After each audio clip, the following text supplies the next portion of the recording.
আসুন বাবারা ভাইরা, অনেক কথা ফাঁকে ফাঁকে বলে ফেললাম। আমাকে যে বিষয়বস্তু দেওয়া হলো সেই বিষয়বস্তুতে আপনারা পেয়ে গেলেন ওয়াকাযা রাব্বুকা আল্লা তা'বুদু ইল্লা ইয়াহু ওয়া বিল ওয়ালিদাইনি ইহসানা। উচ্চ আওয়াজ দিয়ে বলুন না সুবহানাল্লাহ। দ্বিতীয় পাঠটার জন্য পড়লাম, আরেকটা পাঠ দেওয়া আছে, এটা পারলে যাবার, না হলে ছেড়ে দেবো। সুবহানাল্লাহ। আমার রসুলে পাক হুমা নারুকা ওয়া জান্নাতুকা। সুবহানাল্লাহ। রসুলে পাক কি এলান দিলেন, আল্লাহর কোরআন কি এলান দিলেন, শুনতে কি রাজি? কে কে চলে যাবেন, একটু হাত তুলেন তো। মাশাআল্লাহ, দুই একটা উঠছে মনে হয়। আল্লাহ কবুল করুক। আল্লাহুম্মা সাল্লি আলা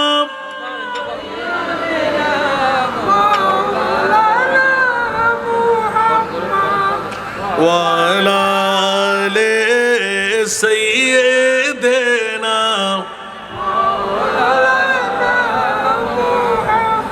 अर्श हक है मसनद रिफात रसूलुल्लाह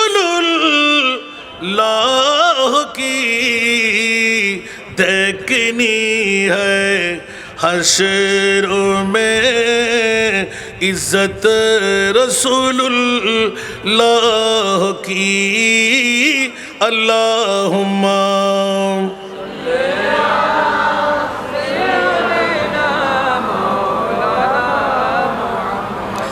وعلى آل سيدنا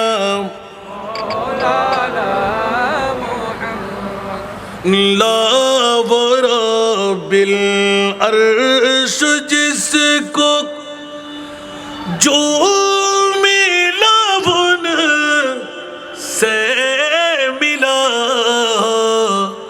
ला ورب العرش जिसको जो मिला उन से मिला बटती है को नैनों में मत रसूलुल्लाह की। अल्लाहुम्मा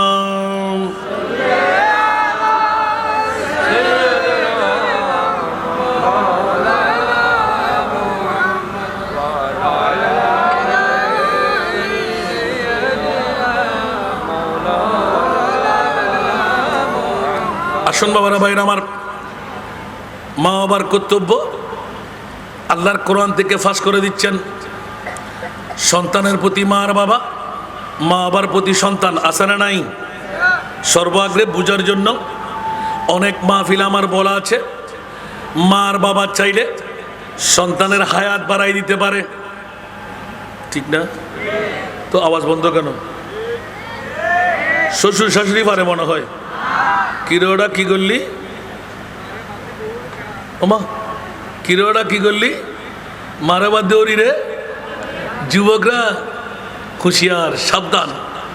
আল্লাহর কোরআন বলেন ওয়াকাযা রাব্বুকা আল্লা তা'বুদু ইল্লা ইয়াহু ওয়া বিল ওয়ালিদাইনি ইহসানা।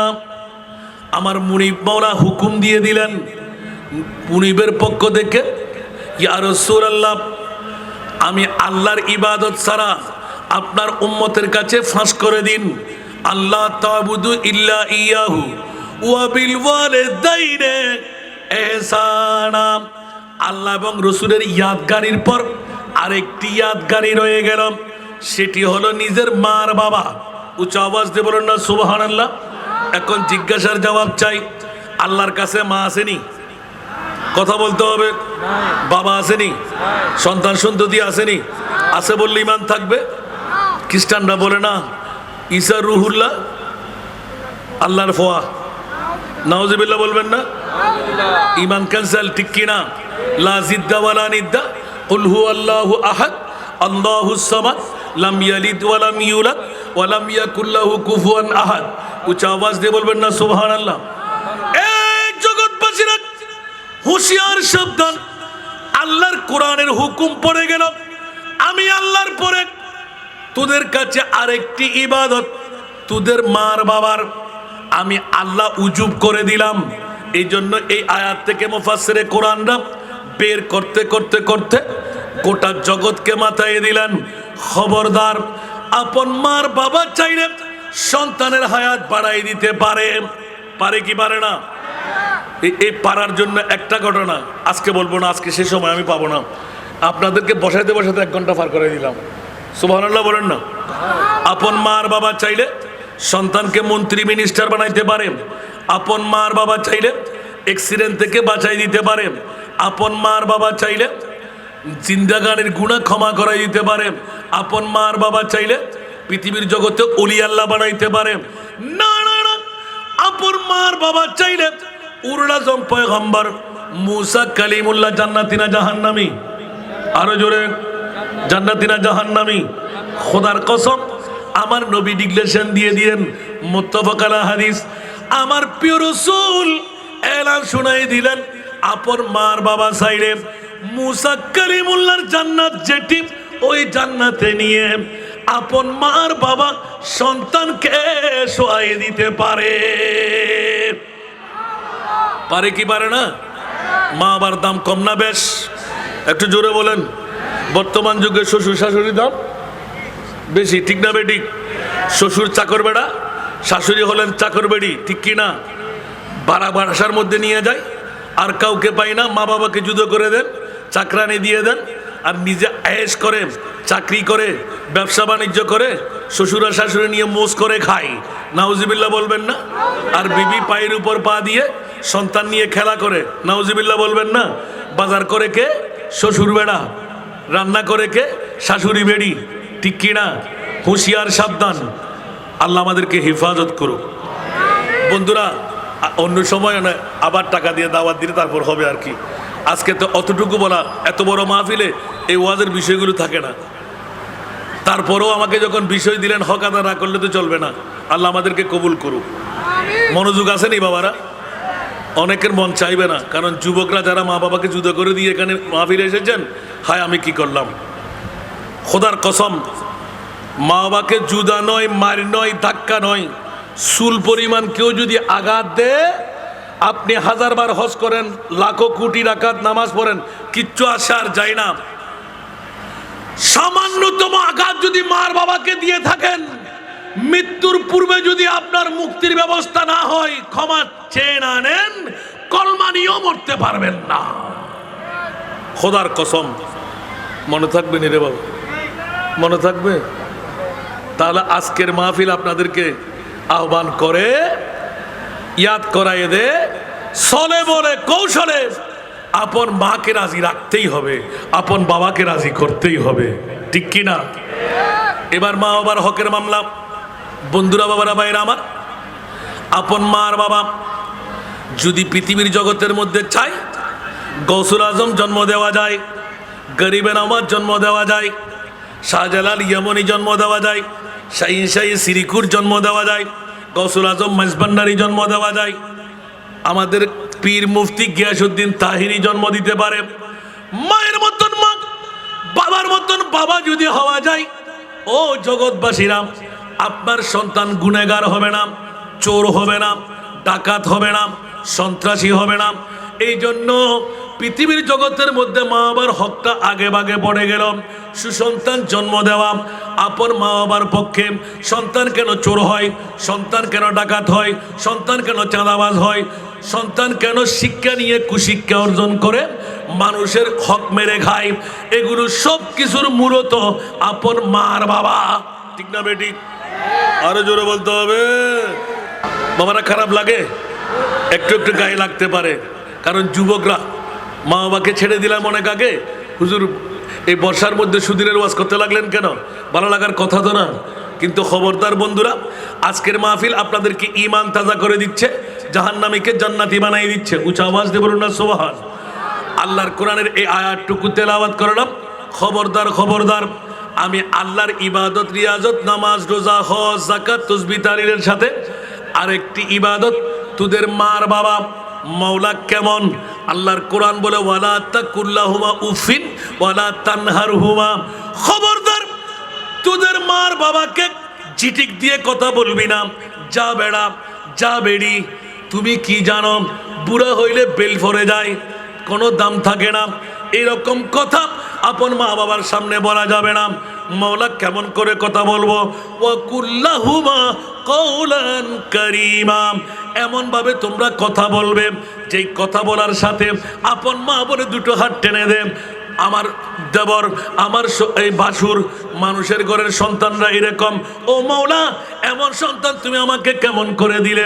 এত সুন্দর মোলায়েম ভাষা, মায়ের কদমের মধ্যে চুমু, মায়ের কফারের মধ্যে চুমু, গালের মধ্যে চুমু, আঁকড়াইয়ে ধরে মা কেমন চাই তোমার, এরকম যখন আদরের কথাবার্তা বলে, আমার আল্লাহ এবং আল্লাহর রসুলের বাণী হলো হুমা নারুকা ওয়া জান্নাতুকা, তোদের মা বাবা তোদের জন্য জান্নাত, তোদের মা বাবা তোদের জন্য জাহান্নাম। এখন জান্নাতও মার কাছে বাবার কাছে, জাহান্নামও মার কাছে বাবার কাছে। আমরা কি জান্নাত নেব না জাহান্নাম নেব? আর জোরে। তাহলে মা বাবার কাছে জান্নাত আছে না নাই? এক বাক্যে আমার ভাষা না কোরআন রসুলের ভাষা। তাহলে স্পষ্ট হয়ে গেল, এ আমার জগতের বন্ধুরা, আপন মা বাবার নৈতিক দায়িত্ব হল আমার গৌস পাক পিরানা পীর দস্তগীর মুনাকিবে গৌসুল আজম, আমার খাজা গরিবে নওয়াজ মুনাকিবে খাজা গরিবে নওয়াজ, এই দুটো জীবনের মধ্যে স্পষ্ট করে দিলেন। বেশি শর্ত নয়, সুসন্তান জন্ম কেমন করে দেওয়া যায়। এক নাম্বার শর্ত হল পৃথিবীর জমিনের মধ্যে মিথ্যা পরিহার করা। কথা বলতে হবে। মা বাপ কি ছাড়তে হবে? আরো জোরে বলতে হবে। তা আমরা যদি মার বাবারা মিথ্যা পরিহার করি, সুসন্তান আল্লাহ আমাদেরকে দেবে না অন্য কাউকে দেবে? এক নাম্বার। দ্বিতীয় নাম্বার, হারাম থেকে পেটটা পুত পবিত্র করা। বলেন না সুবহানাল্লাহ। যতটুকু মাইকের আওয়াজ যাচ্ছে, আমার মারা বোনরা, আমার সন্তান ডাকাত কেন, আমার সন্তান চোর কেন, আমার সন্তান সন্ত্রাসী কেন, আমার সন্তান চাঁদাবাজ কেন, আমার সন্তান মানুষকে আঘাত করে কেন, আমার সন্তান জানা করে কেন, আমার সন্তান জুয়া খেলে কেন, আমার সন্তান শরাব পান করে কেন? নিশ্চিত এটি আপনি আর মার বাবা। নাউজুবিল্লাহ বলবেন না? তো এখন মা বাবার কর্তব্য হলো প্রথম এক নাম্বারে মিথ্যা পরিহার করা, সন্তান জন্ম দেওয়া। দ্বিতীয় নাম্বার, মিথ্যা ছেড়ে সন্তান জন্ম দেওয়া। দ্বিতীয় নাম্বার হলো হারাম থেকে নিজের পেটটা পুত পবিত্র রেখে সন্তান জন্ম দেওয়া। আপনি যদি শরাব পান করে সন্তান জন্ম দেন, অপরের হক তলব করে জায়গা মেরে 1 ঘন্টার জায়গার মধ্যে 5 ঘন্টা লিখে, ঠিক না, পরের পুকুর থেকে মাছ ধরে এনে, পরের গাছ থেকে আম ছিঁড়ে এনে, পরের ক্ষেত থেকে মরিচ ছিঁড়ে এনে না হোক খেয়ে সন্তান যদি আপনি জন্ম দেন, ওই সন্তান কি ভালো হবে না খারাপ হবে? আরো জোরে। কয়টা বললাম? 2। সংক্ষেপ। এক একটা হেকায়েত বললে হাসান রাজাকার দাওয়াত দেবেন না হুজুর, আর আসি তাইরিজের ওয়াজনি বেল্লাই অনারা সমাগান কেমন করতে লিখবেন, কারণ নিবালা একদিন তো বিষয় তো ডেঞ্জারাস, ঠিক না বেঠিক? তৃতীয় নাম্বার, বেশি কিছু নয়, তাহাজ্জুদের নামাজ নয়, 5 ওয়াক্ত নামাজ। কয় ওয়াক্ত নামাজ? আরো জোরে। 5 ওয়াক্ত নামাজ যথাসময়ে আদা করতে পারলে, ও আমার মার বাবারা, হারাম থেকে পেটটা রক্ষা করা, মিথ্যা পরিহার করা, 5 ওয়াক্ত নামাজ যথাসময়ে আদায় করা। একটি সন্তান মুনিবের দরবার থেকে গ্রহণ করেন, ছেলে হোক মেয়ে হোক। আমার গৌসুল আজম বলতে লাগলেন, যদি ছেলে হয়, আমি গৌসুল আজম বলছি, আমার বাবা আবু সারে মুসা জঙ্গির মতন নকল বাবা হবে। যদি মারা হয়, যদি মারা হয় মায়ের মতন, সুবহানাল্লাহ বলেন না? এখন বাবার মতন বলতে গেলে আবু সারে মুসা জঙ্গির কথা নতুন করে বলতে হবে। মায়ের কথা বলতে গেলে 12 বছর যাদের ঘরের মধ্যে নেগরানি করে হযরতে আব্দুল্লাহ সময় গৌসুল আজমকে জিজ্ঞাসা করেছিলেন, ও বাবা আবু সালে মুসা জঙ্গি, রান্না করা তোর শাশুড়ি মার, রান্না হলো তোর বিবির। একবার বললাম ওই জুবরির মধ্যে আমাদের ঘর, তোর জীবনে কি কি দেখলি? হযরতে আবু সালে মুসা জঙ্গি আব্দুল্লাহ সময়ের প্রশ্নের উত্তরের মধ্যে জবাব দিয়েছিলেন, খোদার জাতের কসম, কোন নারীর আওয়াজ তো দূরের কথা, কোন নারীর এক সিল্কা কাপড়ও আমি আবু সালে মুসা জঙ্গি বাবা দেখতে পাই নাই। আওয়াজ দিয়ে বলবেন না সুবহানাল্লাহ? আরো কি ভাঙতে হবে? অন্তত না পারলে রংটুকু নেওয়া যায় না? কথা বলেন না, কথা বলতে হবে। আমাদের দেশে তো যে দেশের প্রধানমন্ত্রী মহিলা, বিরোধী দলের নেত্রী মহিলা বোরকা খুলে চলতে পারলে তাহলে অনেক দাম। নাউজুবিল্লাহ বলেন না, আরো জোরে বলেন না। একজন ছেলের জন্য ইফটিজিং করলে ফাঁসির মঞ্চে দাঁড়াইতে হবে, আর মেয়েরা যখন খোলাখুলি চলে তার জন্য কি তা নির্ধারণ করা হলো? কথা বলতে হবে। বন্ধুরা, বড় ভাইরা আমার, বড় দুঃখের বিষয় হলো এই কারণে একজন আহলে সুন্নাতুল জামাত নবীর আশেক প্রেমিককে সংসদে পাঠাবার দরকার ছিল কি ছিল না? আরো জোরে। আমরা তো সবাই মুন্নি হয়ে রয়ে গেলাম, ঠিক না? আল্লাহ আমাদেরকে হেফাজত করুক। সালাতুনিয়াম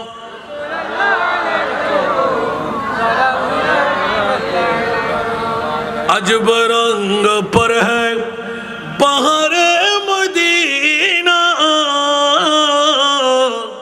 के सब जन्नती गए निसारे मदीना सारा दुनिया।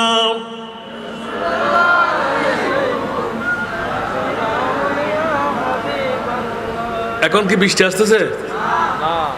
কষ্ট হয়? আলহামদুলিল্লাহ বলবেন না?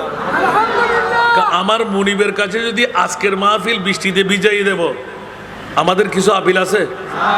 আমরা কি যুদ্ধ করতে পারবো?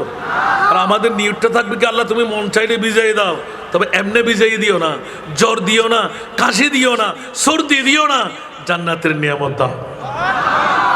ঠিক না? এটা বলে আমি দাঁড়াইছি, দুটো হুট করে বলছি, মাওলা তোমার যদি মন চায় তোমার নবীর মাহফিলকে ডুবাই দিতে, তা আমরা কি নিষেধ করব? তো ডুবাই দাও। সুবহানাল্লাহ বলেন না? আর যদি আমরা গোলাম হিসেবে এসেছি, রক্ষা কেমন করে করতে হয় সেটা তুমি মনিবের হাতে রাখলাম। উচ্চ আওয়াজ দিয়ে বলেন না সুবহান। আল্লাহ আমাদেরকে কবুল করুক। বন্ধুরা, ওরা ভাইরা আমার বিষয় চলে আসলাম, নাতের কলি আর পড়বো না। অভিযোগ করার কোনো যুক্তিকতা নাই। এই ওয়াজ ধরলে রাতে সকালও শেষ হবে না। একটু ইঙ্গিত দিয়ে দিলাম। কয়টি শর্ত দিলাম? 3টি শর্ত। আপন মা আর বাবা, সুবহানাল্লাহ বলেন না? মা বাবার জন্য প্রথম শর্ত হলো মিথ্যা পরিহার করা। দ্বিতীয় নম্বর হলো হারাম থেকে পেটটা রক্ষা করা। তৃতীয় নম্বর হলো 5 ওয়াক্ত নামাজ যথাসময়ে আদা করা। এর আগে একটু করে বলে দিতে হয়, ব্যান্সু প্যাকেজ দিয়ে বধূবরণ করা, কনে বিদায় দেওয়া, আর কোরআন হাদিস দিয়ে 30 পারা বুখারী শরীফ দিয়ে 50,000, 60,000, 70,000, 80,000 লক্ষ টাকা খরচ করে ব্যান্সু প্যাকেজ ডেজি ড্যান্সার না করে একবার বুখারী শরীফের তাসির দিয়ে আলেম ওলামাদের দাওয়াত দিয়ে একটা বিয়ে অনুষ্ঠান মেহেদি রজনী করেন। খোদার কসম চ্যালেঞ্জ, আমার নিজের বাড়ির মধ্যে আমার দুটো দাদির কথা, দুটো নাতির কথা বলেছিলাম, এখন ওরা 2 জন বেঁচে আছে। বন্ধুরা আমার, 2 জন সন্তান, একজন অর্থবিত্তের মালিক, আরেকজন মধ্যবিত্তের মালিক। 2 জনেই কিন্তু পরবর্তীতে আবুধাবিওয়ালা হরফ, এমারতবাসী হরফ। বন্ধুরা, ইউএইর জমিনে গিয়ে অনেক অর্থের মালিক। যখন মার বাবা সন্তানকে বিয়ে করাইতে আসলেন, এক সন্তান বলে রথের খামায় পথে বসে খরচ করব। কে কি বলার, আমরা করবই করব। বাবারা বেশি দিন যায় নাই, মাত্র ছেলেটির বয়স 5 থেকে 6 বছরে যাত্রা শুরু। একই সপ্তাহের মধ্যে আরেকটি বিয়ে হলো। অর্থের অভাব ছিল, সুরা সাফা দিয়ে, সাফা দাওয়াতে সাফা দিয়ে, খতমে খাজে গান দিয়ে, কিছু আলেম দাওয়াত দিয়ে উনি মেহেদি রজনী বানাইলেন। আর একজন মেহেদি রজনী বানাইলেন, অর্থের মোহ দেখায় সারা রাত গান আর বাজনার মধ্যে রয়ে গেলেন। একইভাবে 6 বছর বয়স, 2 জনেই 1 মাসের মধ্যে প্রেগনেন্সি হরফ, সন্তান জন্ম হরফ। বন্ধুরা আমার, 6 বছর পাড়ি দিতেই একজন সন্তান। আমাদের তো আলেমানা ঘর হিসাবে, মৌলবীর ছেলে সন্তান হিসাবে সকালবেলা চলে আসলেন। দাদু, বললাম ঘুমাইতে পারবো না, আমরা তো ফজরের নামাজের আগে ঘুমার কোনো সুযোগ নাই। প্রতি রাতটা হলো আমাদের জন্য দিন। যখন ফজরের নামাজে পড়ে শুইতে যাই, এসে চিৎকার করতে লাগলেন, হাসান রেজাকে একটু জাগ্রত করে দাও, আমার নাতিকে একটা ফুঁক দিতে হবে। বললাম কেন? বলে যে অন্য কোনো কারণে নয়, আমার এই নাতি 6 বছর পড়তে পড়তে 7 বছরের মাথায় যেতে না যেতে আগে ভাগে দাদা যখন ঘুম থেকে উঠে নাতিয়ে উঠে যায়, কাউ মাও চিৎকার করে। প্রত্যেক দিন ফজরের নামাজ পড়ার জন্য আমার নাতি দৌড়ে যায়, মানুষের গালমন্দ করে, আওয়াজ করে ছোট বাচ্চা। আর কোনো নাতি কোনো মসজিদে যায় না। আমার এই নাতির উপর কারণ নজর পড়লো মনে হয়, ছোট্ট ছোট্ট দাগ হয়ে গেল, ফর্সা ছেলে, রসাক্ত ছেলে, বড় আদরণীয়। এই সন্তানকে, পিচ্চি সন্তানকে দেখে আমার দিকে তাকিয়ে সে হাসতে লাগলেন, কিন্তু গায়ের মধ্যে ফসকা পড়ে গেলাম। ফুক দেওয়ার আগে জিজ্ঞাসা করলাম, আপনি দাদি ওই ছেলের সন্তান? যেই ছেলের সন্তান আপনি অর্থ ছিল না, এখন অর্থের মালিক। আপনি আয়াতে শাফা দিয়ে, আয়াতে সালাম দিয়ে, 10 জন মৌলানা দিয়ে মিলাদ পড়ায়ে আমি আখেরি মোনাজাত করেছিলাম। বলে যে এই নাতি, উঁচা আওয়াজ দিয়ে বলেন না সুবহান। আর একটু জোরে। কয়টা শর্ত দিলাম? 3টা শর্ত। 1 নাম্বার কি বলছিলাম? মিথ্যা না বলা। ইনশাআল্লাহ বলবেন না? মিথ্যা ছেড়ে দিলে কি আপনার কোনো ক্ষতি হবে? 2 নাম্বার, ভাইয়ের হক, বোনের হক, বন্ধুর হক ওজনে কম দেওয়া, কলমের কালে দিয়ে 1 ঘন্টায় 3 ঘন্টা লিখা, আপন পড়োশির হক নষ্ট করা, গায়ে জোর আছে ধাক্কা দিয়ে কেউকে ফেলে দেওয়া।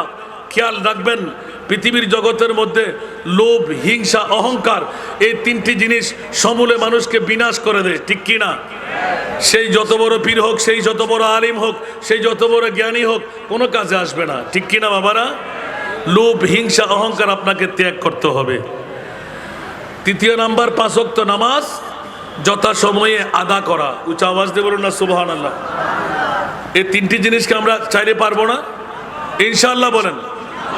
এবার আপনার মা বাবার কর্তব্যের মধ্যে প্রথমটা শেষ হলো। 2, আপন মা বাবা আপন সন্তানের জন্য আস্তে আস্তে হাঁটে হাঁটি পা পা করে যখনই 7 বছর বয়সে যাবে, সুবহানাল্লাহ বলবেন না? তাকে হাতে একটা বেত লাগতে হবে। কি রাখতে হবে? বেত। বাংলাদেশ সরকারের তো বন্ধ। আপন মা বাবাকে আমার রসুল শিখিয়ে দিচ্ছেন, চিকন একটা বেত রাখবেন। যখন আপনি ফজরের নামাজে যাবেন, আপনার সন্তানকে ডেকে নেবেন, সন্তান আসো, ছেলে আসো, নাতি আসো। সুবহানাল্লাহ বলবেন না? আর একটু জোরে। এটা হলো অভ্যাস করা। সুবহানাল্লাহ বলবেন না? এই ধারাবাহিকতা কয় বছর চলবে? 10 বছর পর্যন্ত। সুবহানাল্লাহ। এই বেত্রাঘাত লাগবে। এবার 10 বছর বয়স যখন হয়ে যাবে, তখন আপনার সন্তানকে ফজরের নামাজ পড়নি কেন? তুমি নাস্তা বন্ধ, ঠিক না? জোহরের নামাজ পড়লে না কেন? দুপুরের খানা বন্ধ। আসরের নামাজ পড়েনি কেন? লাঞ্চ বন্ধ। মাগরিব এশা পড়লে না কেন? রাতের খাবার বন্ধ। সুবহানাল্লাহ বলবেন না? আবার সন্তান জন্ম দেওয়ার আগে আমি রেখে গেলাম, তাই হিসাবে খুব তাড়াহুড়ো করতে লাগলাম নামটা। সন্তান যখন আপনার জন্ম দেবে, ডান কানের মধ্যে আজান, ডান কানের মধ্যে আজান, বাম কানের মধ্যে ইকামত। ভালো করে দৌত করে আঙ্গুলটা সর্বপ্রথম মধু ডুব দিয়ে একটু করে গালের মধ্যে দিয়ে দেওয়া, সাথে বিসমিল্লাহ করে রেখে সাথে একটা সুন্দর অর্থবহ নাম দেওয়া। উঁচা আওয়াজ দিয়ে বলুন না সুবহান। জোরটু নয়, ফোলটু নয়, বল্টু নয়, ডগ নয়, আমদামি করা নাম নয়, সুন্দর দেখে একটা নাম দেওয়া। কাল কিয়ামতের ময়দানে যদি হযরতে মরিয়মের কারণে ইয়া মরিয়ম, মুনিবের পক্ষ থেকে ডাক পড়বে, সুবহানাল্লাহ বলেন না? লক্ষ লক্ষ মরিয়ম নামদারি জান্নাত পেয়ে যাবে। ইয়া রাসূলুল্লাহ, আপনার উম্মতের মামলা কি হবে? আমার নবী একটু মুস্কি হাসি দিয়ে বললেন, অর্থবহ একটি সুন্দর নাম, যে উম্মতের সাথে আমি মুস্তাফার নাম থাকবে, আমার আওলাদের নাম থাকবে, আমার পড়োশির নাম থাকবে, আমার সাহাবীর নাম থাকবে, আমার নেক দোস্তদের নাম থাকবে, গৌসুল আজমের নামে নামই হবে। আমি রাসূল বললাম, শেষ পর্যন্ত নাম দিয়ে আমি কাম বানিয়ে দেব। উচ্চ আওয়াজ দিয়ে বলবেন না সুবহান। আজকের মাহফিলকে আল্লাহ কবুল করুক। আমার এতিম মেয়েদের জন্য যারা সদকা, একমাত্র আমার ভাইয়ের কারণে আপনারা দিয়েছেন। আমি নেব না বলেছিলাম, কারণ সেটা আমরা বুঝি। আজকে তো সদকা দিতে আসেননি, তবে আমার রসুলের নোটিশটুকু আপনারা পেয়ে গেলেন। উঠার আগে গুনাহ মাফ। আলহামদুলিল্লাহ বলবেন না?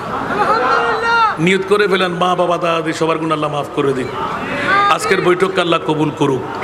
বিগত হায়াতি জিন্দেগার গুনাহের কাফারা দিয়ে আজকের বৈঠকটা আমাদেরকে জান্নাত দান করুক। আমার ভাইয়ের জন্য দোয়া করবেন। আমি অনেক কথা কিন্তু না বলে রেখে দিছি।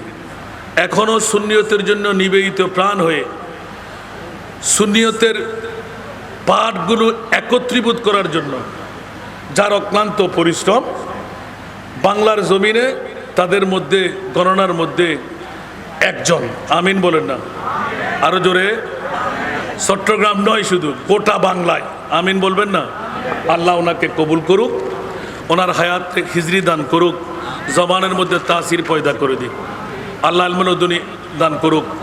মেহরবানি করে আপনারা সবাই আমি গুনাহগারের জন্য দোয়া করবেন। মাহবুব মুস্তফার আমার এতিম মেয়েদের বাবা হয়ে যারা দান করেছেন, যারা করতে পারেননি, আল্লাহ ওদেরকেও যেহেতু বহরের মধ্যে আছেন দাতাদের সাথে আল্লাহ জান্নাতে যাওয়ার তৌফিক দান করুক। আজকের মাহফিলকে আল্লাহ কবুল করুক। পশ্চিম থানা মহুরী জাগ্রত সংঘ, পশ্চিম থানা মহিলা এলাকাবাসীরা বড় বিপাকে পড়ে গেলেন, আর আল্লাহ একটু করে জাজরা দিয়ে দেখাই দিলেন, তোদের মাহফিলকে আমি কবুল করে নিয়েছি। অজর দ্বারায় বৃষ্টি এখন বন্ধ করে দিলেন, আমিন বলবেন না? আমার গৌস পাক চাইলে পারে কি পারে না? মুস্তফা চাইলে পারে কি পারে না? আল্লাহ আজকের মাহফিলকে কবুল করুক। যতক্ষণ ইচ্ছা হয় আমার ভাই যান তকরির পেশ করবেন। আমার জন্য দোয়া চেয়ে, আমার এতিমদের জন্য দোয়া চেয়ে, যার সুন্নিয়তের জন্য নিবেদিত প্রাণ হয়ে আমার এতিমদের জন্য অসংখ্য দোয়া, যেখানে যান ওখানে তুলে ধরেন। আল্লাহ ওনাকে হায়াতি হিজরি দান করুক। সেহের জাদু টোনা ইত্যাদি থেকে আল্লাহ হেফাজত করুক। সুন্নিয়তের আকাবেরিনদেরকে হায়াতান তৈয়বা দান করুক। বিশেষ করে আমার শহীদুল্লাহ বাহাদুর ভাইকে আল্লাহ অতি সহসা সাফাই কুল্লিয়া আজলা দান করুক। এরকম সুন্নি আকাবেরিন, সুন্নি উলামায়ে কেরাম, ছোট থেকে বড় যারাই একজন, মওলা তুমি বাতিলের বুতুলিয়ত থেকে সুন্নি উলামায়ে কেরামদেরকে তুমি হেফাজত করো। আল্লাহ এই এলাকাকে সুন্নিয়তের বৃহত্তম একটি দুর্গ বানিয়ে দাও। মা বোন বাবা ভাই বুড়া জওয়ান আল্লাহ সবাইকে কবুল করুক। আমার জন্য আমার কোনো রোগ আল্লাহ আমাকে দেয় নাই, শুধু হাঁটুর মধ্যে একটু ব্যথা হোয়াইটের কারণে।